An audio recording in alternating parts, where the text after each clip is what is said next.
সম্মানিত দর্শক, আসসালামু আলাইকুম। জনাব ইউনূস সাহেব সরকারের সুনাম এখন শূন্যের কোঠায়। সমন্বয়কদের মধ্যে হা হুতাশ। দেখেন, এই সরকার যখন ক্ষমতা গ্রহণ করলো 9ই আগস্ট, তখন কিন্তু তাদের ব্যাপক সমর্থন ছিল এবং ব্যাপক পাওয়ার ছিল। তারা যা কিছু মন চায় তাই কিছু করতে পারছে। এবং সাধারণ মানুষের মনের মধ্যে এমন একটা আশা আকাঙ্ক্ষা ছিল যে জনাব ইউনূস সাহেব সরকারে এসতেছে, তিনি একজন অর্থনীতিবিদ, তিনি বিশ্বমানের নেতা, তিনি আমাদের 50 টাকার চাউল 25 টাকায় খাওয়াইব, তিনি আমাদের আরাম আয়েসে রাখবো। আমরা অতীতের সরকারের আমলে যেভাবে জীবনযাপন করছি তার থেকে আমরা অনেক সহজ থেকে সহজতরভাবে জীবনযাপন করব। রাজনৈতিক দলগুলো ভাবা শুরু করলো, জনাব ইউনূস সাহেব আসলো, তিনি একজন ভালো মানুষ, তিনি বিশ্বমানের নেতা, তার সুনাম আছে, জ্যাস আছে, খ্যাতি আছে, তার একটা শান্তিতে নোবেলও আছে, তিনি একটা সুন্দর সুষ্ঠু ফেয়ার অংশগ্রহণমূলক নির্বাচন দিব, জনগণের প্রতিনিধি সরকার গঠন করব।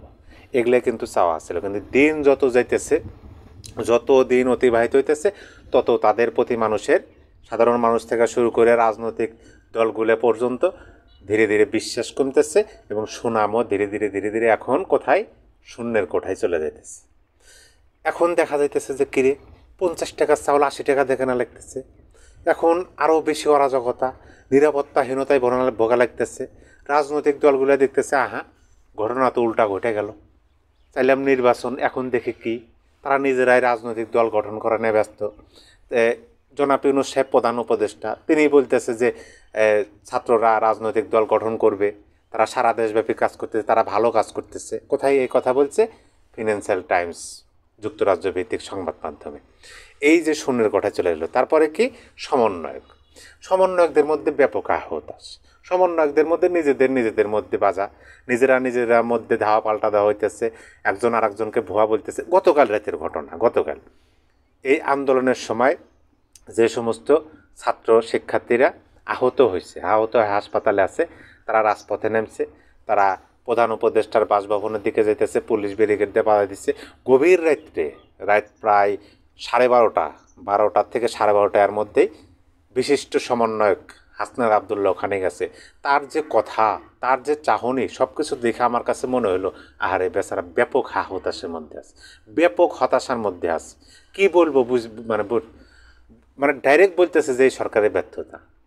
দেখেন, ব্যর্থতা যখন চলে আসে একটা সরকার বা একজন, এই সরকারের দিকে কিন্তু সারা দেশের মানুষ তাই আছে, সারা দেশের মানুষ তাই ছিল, এখনও আছে, কিন্তু সময় যত যেতেছে ক্রমাগতভাবে কমতেছে। যে সরকার এই করবো, সেই করবো, হ্যান করবো, ত্যান করবো, মানে এমন জায়গায় এমন কিছু লোক সেট করছে এই সরকার। যেমন ধরেন পেশ সচিব শফিকুর রহমান, তিনি একজন কি, তার মানে সেই এমন কি কাজ করলো দেখেন, অমর একুশে বইমেলা, বাংলাদেশের গৌরব, অমর একুশে বইমেলা, ওখান থেকে কি জ্ঞান বিতরণ হয়। হ্যাঁ, বইমেলা দেখেন, কত কিছুর মেলা আছে, জামাই মেলা আছে, আরও অনেক কিছু মেলা আছে। বই মেলা, এখানে কিন্তু জ্ঞানের মেলা। সেই জ্ঞানের মেলায় যে এমন একটা কাজ করলো যে সেই প্রভাব কি শুধু শফিকুর রহমান সাহেবের উপরে পড়তেছে, সরকারের উপরে পড়তেছে। আপনি একটু মিলেন, সব দিক বিবেচনা করে, এই যে আমি কথাগুলো বললাম, এই কথাগুলো আপনি একটু মিলেন যে এই সরকারের সুনাম এখন কোথায়, একদম তলানিতে না শূন্যের কোঠায়, নাকি দাও দাও করে উপর দিকে উঠতেছে? উপর দিকে না, নিচ দিকে যেতেছে।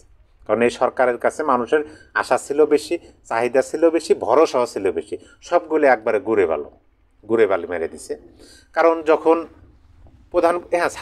ছাত্ররা আন্দোলন করছে, রাজনৈতিক দলগুলো 10-15 বছরে যে কাজটা পারে না, ছাত্ররা সামনের কাতারে থাকছে, রাজনৈতিক দলগুলো সহযোগিতা কিন্তু করছে, কইরা একটা আন্দোলন সফল হয়েছে, তারা রাজনৈতিক দল গঠন করবে, বেশ ভালো কথা, জনগণ এবং রাজনৈতিক দলগুলো তারা সাধুবাদ জানাইতেছে। কিন্তু যখন রাষ্ট্রীয় পৃষ্ঠপোষকতা একটা রাজনৈতিক দল গঠন হয়, তখন জনগণও মানবে না, ওই রাজনৈতিক দলও মানবে না। দেখেন কত দূর যায় এই সরকারের সুনাম, শূন্যের কোঠা থেকে কত তলানিতে যায় এবং সমন্বয়কদের হতাশারও কত বৃদ্ধি পায়। দেখেন, অর্থ উপদেষ্টা সালেহউদ্দিন আহমেদ, তিনি কি বলল যে এই মুদ্রাস্ফীতি মানে নির্বাচিত সরকার না আসা পর্যন্ত এটা রোধ করা সম্ভব না।